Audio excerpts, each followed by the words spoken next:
पर्यावरणाचं रक्षण व्हावं, प्रदूषण कमी व्हावं आणि हरित ऊर्जेला चालना मिळावी या उद्देशानं राज्यभरात सोलार प्रकल्प उभारले जात आहेत।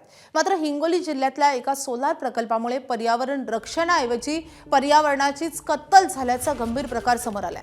तब्बल 1200 एकर क्षेत्रावर उभारल्या जात असलेल्या सोलार प्रकल्पासाठी लाखो देशी वृक्षांची सर्रासपणे कत्तल करण्यात आल्याचा धक्कादायक प्रकार उघडकीस आलाय।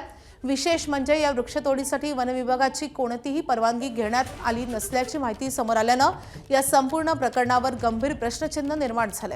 बेकायदेशीर वृक्षतोड करणाऱ्यांवर कठोर कारवाई करावी, पर्यावरणाची झालेली हानी भरून काढावी आणि शेतकऱ्यांचे बंद झालेले रस्ते तातडीने सुरू करावेत। त्याचबरोबर हा सोलार प्रकल्पच रद्द करावा अशी मागणी आता जोर धरू लागली आहे। दरम्यान या संपूर्ण प्रकरणाचा आढावा घेत स्थानिक शेतकऱ्यांशी संवाद साधलाय आमचे प्रतिनिधी माधव दित्के यांनी।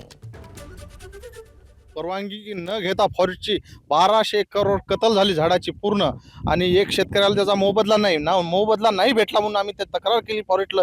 तर त्याच्यात असं आलं की बिना परवान्याची फॉरेस्ट म्हणतो आमचा कोणताही परवाना न घेता यांनी माघारीच नेस्त नाबूद पूर्ण शेती केली। आजवर आम्ही यांना फक्त जमीन दिली भाड्याने, यांना झाडं तोडायची परवानगी नव्हती दिली, तर यांनी नस्त नाबूद केले 50-50 वर्षाची झाडं। यांच्यावर कठोर कारवाई करून यांच्यावर नियमात 5 पट झाडं यांनी लावून द्यावे। आमचे 4 एकर शेती गेलेली आहे। आता जसे आमची शेती गेली, आमच्या वाटा बंद केल्या, तसं आमचं म्हणणं त्याची कंपनी बंद व्हावं। कारण काय आमची वाट बंद व्हायली, शेती बंद व्हायली, तर मग आमची वाट बंद व्हायली तर त्यांचं कंपनी बंद व्हायला पाहिजे।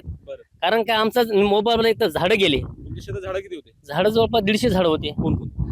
सागाचे होते, महवाचे होते, लिंबाचे होते, हे चारोळे असतात, चारोळीचे झाडं असते, अशी बेलाची झाडं, पारंपरिक म्हणजे वडिलापाचे झाडं आहेत ती।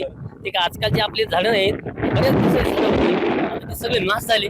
माझ्या शेतामध्ये संत्र्याचा बगीचा आहे। शेतात आता येण्यासाठी कुठल्याही प्रकारची पारंपरिक पहिली वाट होती ती पॅक करून घेतली। तोंडी देतो म्हणजे ग्रामपंचायत 100 लोक 100-200 लोकांमध्ये मीटिंग मध्ये सांगितलं त्यांनी, तुम्हाला कोणत्या प्रकारची सोलर प्लांट वाली कोणत्या प्रकारची अडचण येऊ देणार नाही। आता टोटल 100% अडचण येते आम्हाला त्याच्यामुळे आमच्या राहिलेल्या शेतीचं नुकसान आहे। आमच्या शेतीमध्ये पडीत राहण्याची वेळ आली आहे आमच्या शेतामध्ये। एबीपी माझा, उघडा डोळे बघा नीट।